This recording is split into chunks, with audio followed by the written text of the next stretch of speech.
Hello, lovely ladies and gentlemen. It's been a little while since I have sat down and recorded a video. Obviously, there's content that comes out on my channel, but I tend to sit down and record a bunch of content all at once.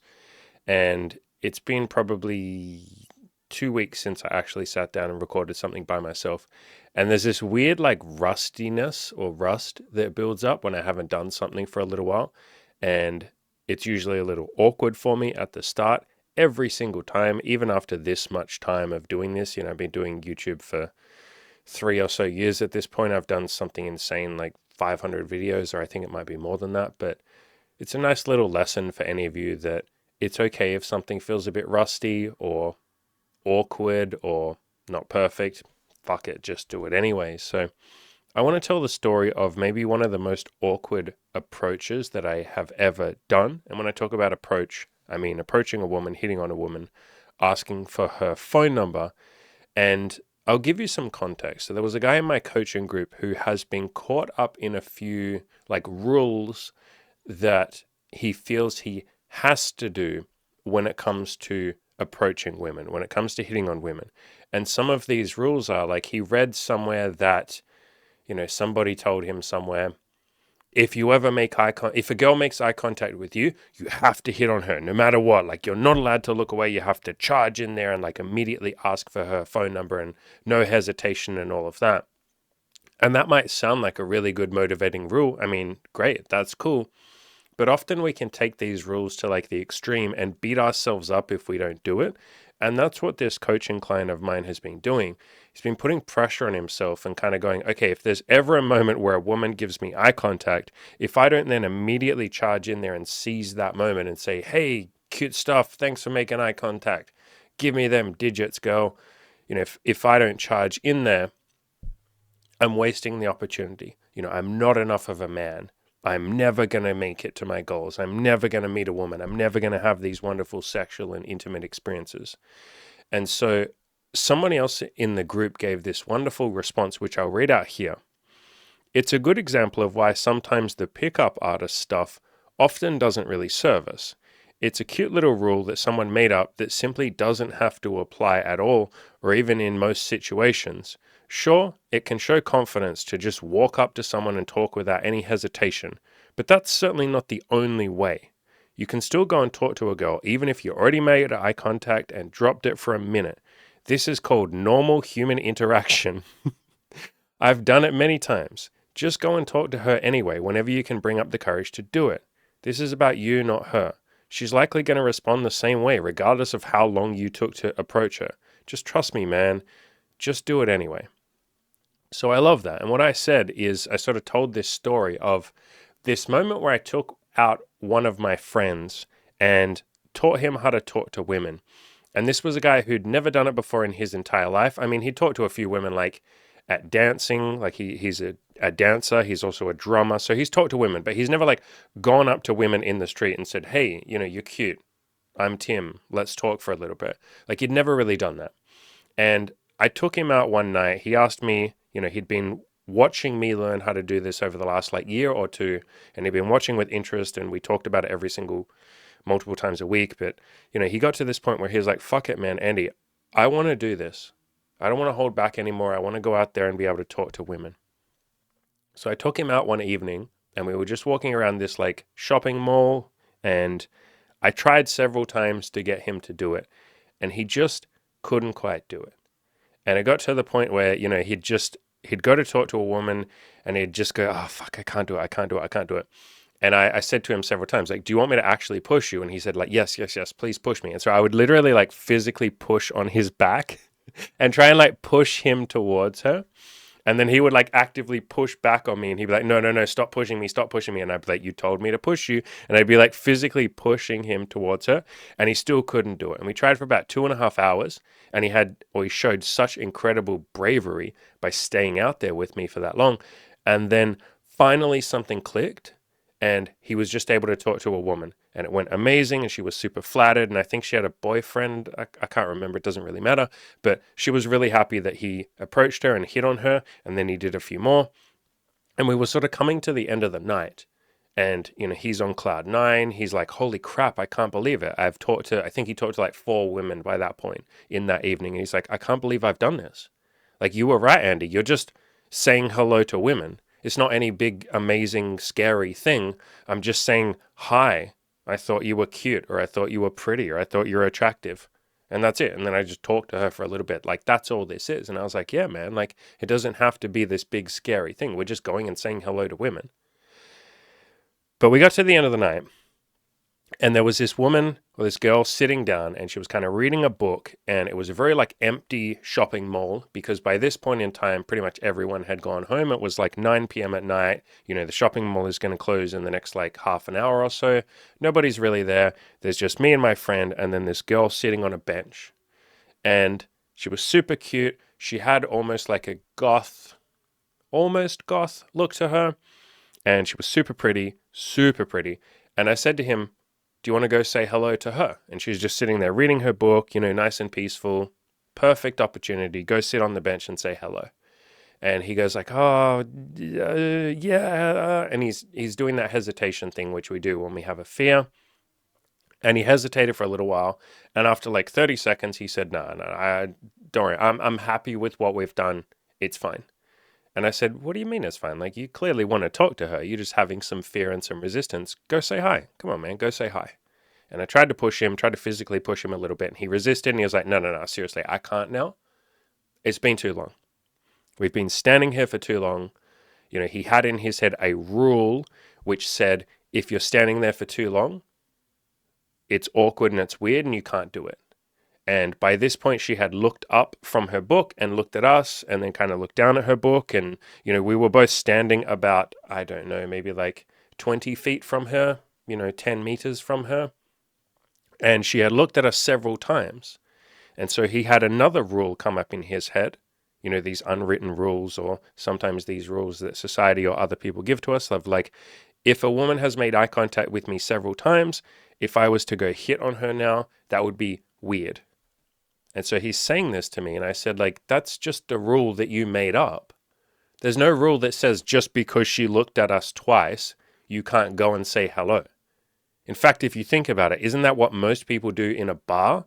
The woman will make eye contact with the guy, and he'll look at her from across the bar several times, and then she'll talk to her girlfriends and be like, oh my God, that guy over there is so cute. And then they'll be like, which one? The guy in blue. Okay, don't all look at the same time, but see the guy in the blue shirt? And then they'll kind of like sneakily look.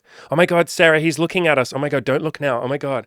And like, then they'll look, and then he's with his bros, and he's like, hey, that girl over there, do you think they're looking at us, bro? Yeah, God, I think they are, man. That girl's really cute. You should go say hi. I think they're talking about us, dude. And then that group's like, oh my God, I think he's talking about us. And they do this kind of little cute dance for a while before finally one of them works up the courage and goes and says hello. Like, that's normal human interaction. But again, he had this rule in his head that said, no, she's made eye contact with us twice and she's seen that we've looked at her, and so I can't do it. It's wrong, it's weird. And then he gave me all of these other rules as well. Like, the shopping mall is about to close, so it's too late, I can't do it. It's 8 p.m. at night or 9 p.m. or whatever it was. It's too late by now. It would be weird to do it right now. Another rule that he gave me was, she's reading a book, I can't disturb her. Another rule that he had is, what if she's waiting for a friend, and, what if I go talk to her and then the friend comes and it's awkward and weird and I shouldn't embarrass her like that. I can't do it. Another rule that he had was, it's late at night. What if I creep her out? Another rule is, she doesn't look like she's single, blah, blah, blah.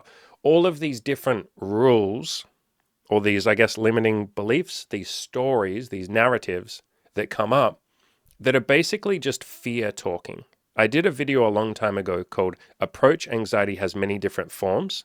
So this video here at the top of the page, and you can see the thumbnail that I made for it, is a dragon with multiple heads, because that's kind of what the anxiety can feel like when we think about talking to the opposite sex, right? There's so many different stories or forms of anxiety that come up. I can't talk to her because she's waiting for a friend. She probably has a boyfriend. She's busy. It's too late. I'm creepy. She's looked at me too many times. There's other people around. They might hear me. I can't do it. It's weird. What if she rejects me? And we have these different forms of anxiety with any goal. right? Like if you're thinking about quitting your job and going and applying somewhere else, fears come up of like, I'm too old. What if they don't like my resume? What if they reject me? What if I can't find somewhere? What if the pay cut is actually less? What if I don't like my new boss? What if I quit this job and go to a new place and I find out this current job was actually better? How will I pay the bills? What will my friends think? What will other people think? What will I think? All of these different sort of fears and limiting beliefs that come up when we have an anxiety. And so my friend in this situation, with this cute girl sitting on a bench and he wants to talk to her, but he's scared. All of these different stories are coming up. And the longer we stood there, because we stood there for like 5 fucking minutes or so. And again, it was like, we're only like 20 feet from her. And by this point, she knows we're talking about her, or at least, I mean, I can't know what she knows, right? I can't know what's in her brain, but I'm going to guess that she had some idea that we might have been talking about her because we were looking at her basically the entire time.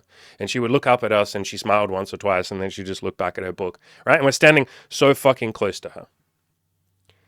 And so we'd been there for 5 minutes and I had some inkling that it's very likely she knows that we've been talking about her. And when you think about how many rules you might have in your head or how many rules other people might give you, I will recap here some of the stuff that we've done that might break all the rules, right? We have looked at her several times while standing there talking about her. We've broken eye contact with her several times, which a lot of people say is a no-no. You have to maintain firm eye contact and then go over and say hello. My friend has looked at her and then she's caught him looking and then he's quickly looked away.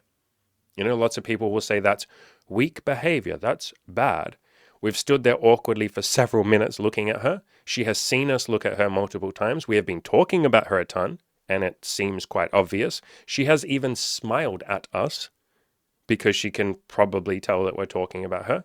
We have even been whispering so that she can't hear us, which probably just looks even stranger. 2 grown men standing about 10 meters away from a woman late at night whispering. We're standing really fucking close to her. Like, we're just kind of standing there. It's late at night in this shopping mall, and she's kind of the only person around for miles. It's literally just us standing next to this girl who's all alone. You could easily tell a story that's weird or that's creepy since nobody else is around, right? And so there's all of these rules that we've supposedly broken. And my friend is pointing all of these rules out and saying them all to me. He's saying, I can't do it now, dude. Like, that moment has passed. That's another form of anxiety. The moment has passed. It's too late now. How many times do people say it's too late? And not just with approaching the opposite sex, but everything. It's too late for me now. It's too late. The moment's gone. I can't do it now. And so after about 5, maybe 10 minutes, it felt like an eternity. Even for me, who was super calm in that moment, it felt like a long time that we were standing there. It was at least 5 minutes, if not longer. But after all of this sort of what my friend perceived as an awkward moment, I finally say to him, you're not going to do this, are you? And he goes like, look, I can't, mate. It's the moment has gone. She's seen us looking at her. Several times she's made eye contact. She probably knows that we're talking about her. We're standing here whispering. She's looked at me and then I look away and then she looks at me and then I look away. I'll just go talk to a different girl. And so I said to him, I'm going to show you that all of these rules that you have, which are really just limiting beliefs, all of these limiting beliefs about, I can't do it because she's seen me, it's too late, she might have a boyfriend, or all of these things that are in your head that you believe are valid reasons to not go and talk to her. And again, do whatever you want. If you don't want to talk to her, you don't have to talk to her, but they're certainly not the reason why. They're certainly not barriers to talking to her. All of these things that you think mean that you're not allowed to talk to her, I'm going to show you that they don't matter. And I walk over and I sit next to her and she kind of puts her book down and kind of looks at me and I say, you're cute. And I know my friend and I were just being really weird for the last 5 minutes, but I wanted to talk to you and I was kind of nervous and my friend and I were talking about it. And I know we were standing there like talking about you and looking at you and you saw us looking at you several times and maybe that's weird, but you're really cute. And I wanted to come and say hi. And she giggled and smiled. And I put my hand out and I said, hi, I'm Andy. And she was super happy. She said her name. I can't remember what her name was. This was like a couple of years ago. And we talked for a little bit. And I ask her, what book are you reading? And it turns out it's like this religious book. And I ask her about that. And she talks about how she's into Bible study. And, I say, what are you up to on the weekend? And she says, oh, I'm going to Bible study and Sunday school and all of this kind of stuff. And we talk for a little bit. And she says, what are you and your friend doing? And I was honest. I said I was taking him out to show him how to talk to women and show him that women are nice and it's not that scary. And we're probably going to go and get some food after this. And then I'm going to go to bed. And I said, you seem really cool. Do you want to grab a drink sometime? And she was super flattered and she said, yes, but I am very religious, so we would need to take it slow. And I was like, that's awesome. That's amazing. I'm not really looking for like wife material or taking it slow, so I probably won't take your number, but hey, that's amazing. I really love that you're into studying and Bible and all of that. I hope you have a really good time at church tomorrow or, on Sunday or whenever it was. And she was super happy. She was super flattered. Like I said, she was willing to give me her phone number and clearly happy. And I said, enjoy the rest of your night. And I left. And I went straight to my friend and I said, see, all of that shit that's in your head is just bullshit. You think it's the truth, but it's bullshit. I just had the best conversation with her. She was willing to give me her number, but she's, Christian and super religious. But there you go. It wasn't weird. Or even though it was weird, it doesn't fucking matter. And I really want to underline a point here. It's a really good example of something that I say a lot that I got from my mentor, Chris from Good Looking Loser, who used to always say, you don't have to be smooth. Smooth doesn't fucking matter. It's okay to be weird. It's okay to be awkward. And in fact, I embrace that awkwardness. I love the awkwardness. I love the honesty. I love the moments where it's not perfect. And I said that to her, right? I said, hey, I know it's a bit weird that my friend and I were just standing there whispering about you, two grown men, for like 5 or 10 minutes. And you knew that we were doing that because you looked at us. And that's weird, but I was just nervous. I was just scared to come and say hi. And hey, what happens? We have this beautiful, authentic conversation, this honest conversation. And I hit on her and she giggles and she loves it. And we have a great couple of, minutes of conversation. So there are no rules with any of this stuff. It all boils down to do whatever the hell you want. There really aren't any rules. You can go and talk to someone that you've been standing there looking at for the last 10 minutes. And the number of times I have done that, and I will just acknowledge it to the person. I'll say, I know I was just like staring at you for the last 10 minutes, but I'm really nervous and I was trying to work up the courage. Like literally everything inside me didn't want me to come and talk to you because, I get nervous, but I wanted to come and say hi. There's been times where, I've had people say this, where they're like, oh, that woman's walking away. I can't go and hit on her. And I'm like, why don't you just walk after her? No, that would be weird. Wouldn't that be like stalking? Motherfucker, there have been times where I have walked with a woman for like 5 fucking blocks, trying to will up the courage to talk to her. And I'm just like, oh my God, like, why can't I do this? This is so weird. I've followed her for like 5 blocks. Maybe she knows I'm stalking her. Oh my God, I'm so creepy. Like, I can't do this. Like, what the fuck is wrong with me? I'm following this poor woman. And then finally I go, no, stop assuming you know how this is going to go. Stop saying this is weird. It's only weird if you say it's weird. And I will push myself and I'll say, hey, I've been sort of walking with you for the last 5 blocks trying to work up the courage to say this, but you're really pretty. And I wanted to say hi. 9 times out of 10, they go, oh my God, that's so sweet. Thank you so much. And then we go from there. They're either available or they're not. It doesn't really matter. But these rules that you have in your head, these rules that all of us have, and it doesn't just apply to hitting on women, it applies to starting your business, quitting your job, going to the gym for the first time, spending less time with a friend who's not maybe adding much to your life, going to a social event and making new friends, dating someone new, going to some place that you've never gone to before, speaking, doing public speaking for the first time, starting a YouTube channel. All of these things, we have all these rules like, I'm not good enough, I'm not old enough, I'm too old, I can't do this, it's not for me, I'm too short, I'm too this, I'm too that. What if I fail? It's weird. I can't be doing that, that's creepy. All of these rules, they're really just stories that we made up. They're really just fears manifested as stories. But it's your fear talking. And a big part of this channel, a big part of our philosophy here is if you feel a fear for something, if you have that fear, run towards that. There's almost always something beautiful on the other side of that. If you can push through a little bit of discomfort, if you can embrace discomfort, there is almost always something beautiful on the other side of that. And to be clear, this coaching client of mine has absolutely been embracing his fears. He has been putting in the hard work. He's been busting his ass. He has been like embracing that approach anxiety and sort of letting go of or unburdening himself of a lot of these rules that he has. You know, these rules of like, she made eye contact, I have to go and hit on her within 5 seconds, otherwise I'm a fucking loser. You know, I can't stand there for too long debating whether or not I'm going to do it, because otherwise it's weird if I do that. I got to just be hyper masculine. He's been sort of letting go of a lot of all of that. And this guy inspires me daily with how much he is pushing through the stuff that really terrifies him and just taking action anyway. So the guy is an absolute legend, and I have nothing but respect for him. So I hope this helped. And one thing I've been doing recently in a few of my videos is I went through a whole lot of my past coaching clients, and they're all in the Discord group. We have like a private Discord group that everybody stays in after their coaching, and they all sort of coach each other.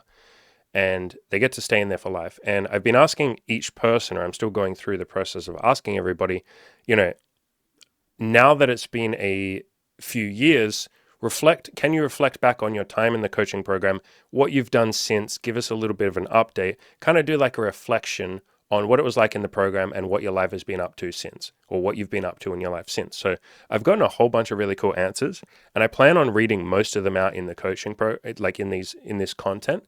But this one will have a little read, and some of these I actually haven't read myself. So I haven't read this one myself. So we're going to go through this live together. So this was a coaching client that joined the program back in summer 2021. So a long time ago. He was one of my first few clients actually since I started the coaching program. So, hey, Andy, how's it going?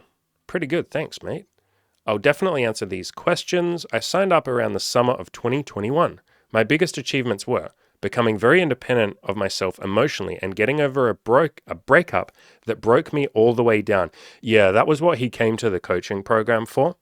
He had a girl that he'd been, boyfriend, girlfriend with for quite a while. They were very enmeshed in their lives, and they split, and we helped him work through that. I think he even split up with her during the coaching program, if I remember correctly, and that was a big thing that we helped him with. And I remember him being very down about that, and he showed incredible bravery because he really was feeling completely hopeless and helpless, feeling like, I'm never going to get another woman like her. He had all of the same sort of stories that I had in my head when I broke up with my first girlfriend when I was like 22. I should say she broke up with me. And I very much at the time felt like I'm never going to find another woman like her. My life is over. My romantic life is over. And I remember my mother saying to me, there's like 4 billion other women on the planet. And I was like, oh, sweet mother, like you don't understand. Like she was the only one for me. And my mother was like, Andrew, which is what she calls me when she's being serious. Andrew, there is no way, statistically speaking, that she was the best woman on the entire planet for you. There is a woman who is as good as her, maybe even better. And you will find that woman. And I remember hearing that. And at the time I was like, no, you don't understand, mother. But hearing that really did help. And this guy, that was something that we slowly got into his brain as well. Because he was very much feeling the thing that a lot of people feel during or after a breakup, where they're like, oh my God, that was my soulmate. I'm never going to find someone like them. And we helped him realize, like, wait, there's lots of beautiful human beings on this planet. Surely she can't be the only one that I could ever connect with and have intimacy and connection and, love and appreciation for. Surely there's other people. So, yeah, I remember that time. Using dating apps to go out on dates, and the first time getting a girl over to my place absolutely blew my mind. Yeah, I remember that. Being with like-minded people and actually having that social freedom to talk about whatever and approach whoever. The private Discord, and again, the private Discord is a group that you get to be in for the rest of your life if you sign up for the coaching program. The private Discord is great, even if I moved on to another phase of my life. I definitely had a great time helping and receiving help. Definitely did change my life, as in the coaching definitely changed his life. He's still in the Discord channel. I know absolutely nobody in my friend group that approaches or has a ton of dates. When I look at myself and what I have accomplished, I feel like a superhero who's done the impossible, and it truly wasn't that hard to do. I just needed that little push. Yeah, I think that's one of the big benefits of the coaching program, is that you get to network with other people who are like-minded with you. And that can be, in regards to dating, that can be in regards to sex, can be in regards to business, weight loss, mental health. We have a lot of people that come to us now literally just saying, I just want to be happy. Can you please teach me happiness? We have a guy in the coaching group who one of his goals right now is like some sort of enlightenment. And I can't promise that I can click my fingers and give you enlightenment, but whatever I can possibly do to help facilitate someone's journey towards peace and love and maybe even enlightenment, hell yeah, I'm all up for that. That is one of my big goals in my own life. So people come to us for all sorts of different reasons. And it's really amazing being able to network with other guys and girls. You know, we have a couple of girls in the coaching program now. Guys and girls that are sort of on this mission to be the best human being that they possibly can, to be their highest self, whatever that means for them. I think it can be hard to find that in real life. There's plenty of those people, and I've met plenty of people, but I think it's one of the benefits of our coaching program is like you're literally just paying to surround yourself by other people. You're like basically speed running an accountability group and a networking group and friends and stuff like that. So he goes on to say, I would still be in shitty relationships and procrastinate of the what ifs. I would have never done anything and would have lived a life of regret. I can happily say I can die in peace.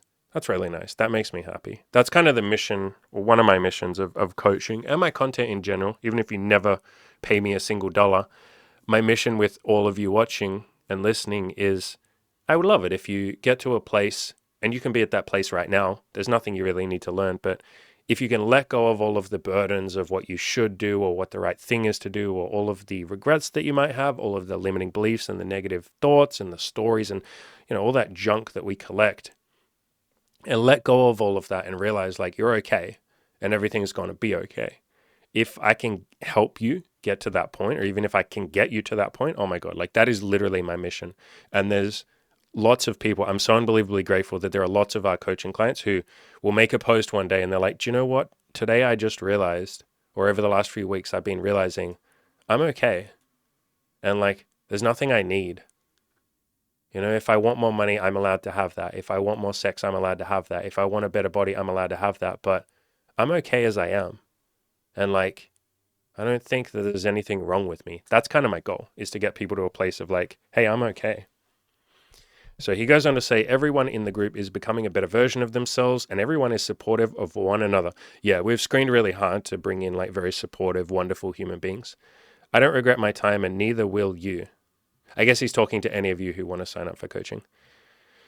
There you go. Hopefully you can pay off your debt soon and become a free man. So he's talking about some tax debt that I have, which the last month we had quite a few people sign up. So I'm very grateful for everyone that signed up. That definitely put a big dent in the tax debt. I might do a video. If you guys are interested, I can sort of do an update. If you guys care, you can leave a comment and let me know if you want to know how paying off the tax debt is going.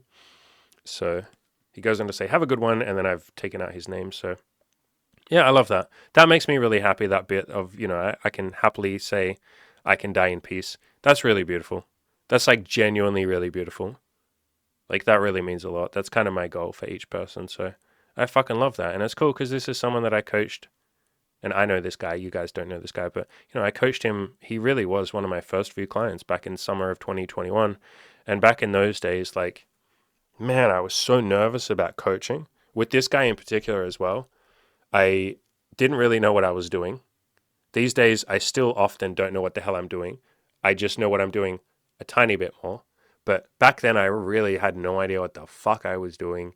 I didn't really know how to help anyone. I just know that I really genuinely wanted to. And I would pour everything I could into trying to help them. And I was clumsy sometimes. I didn't have all the tools that I have now. I definitely didn't have the experience. I definitely didn't really have the peace that I feel now when I coach someone or when I do these videos where I can just relax and go like, yeah, I can probably help that person. And if I can't, that's okay too, as long as I did my best. But back then, man, like, oh my God, I had so many nerves around like helping people and am I doing a good job or am I a shit coach? Am I charging too much? Am I not charging enough? Like, what if I say the wrong thing and I hurt somebody? What if I don't say the right thing and I can't actually help them and, you know, they have to go the rest of their life like not changing and they're not happy and blah, blah, blah. I had built the coaching into this like life or death thing. And we often do that at the start of a new goal, right? Like there's all this emotion tied up in it and like we want to do the best that we can and we maybe haven't given ourselves permission to suck, not completely. And so, yeah, it was kind of a beautiful time for me, summer of 2021.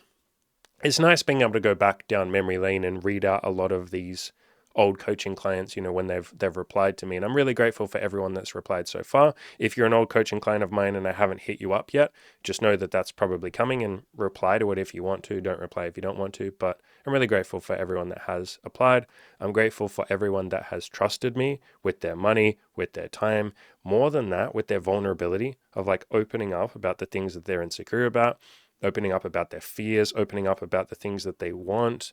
Like it takes a lot of, or it can take a lot of vulnerability, a lot of honesty. There's a lot of like fear around opening up for most of us. I have nervousness and hesitation when I open up too. I got to push myself each time. So I'm really, really, really grateful for every single one of you that's either ever done coaching with me or left a comment, or even those of you that just watch and then go out and take some action and work towards your goals. I'm really genuinely very, very, very grateful for every single one of you.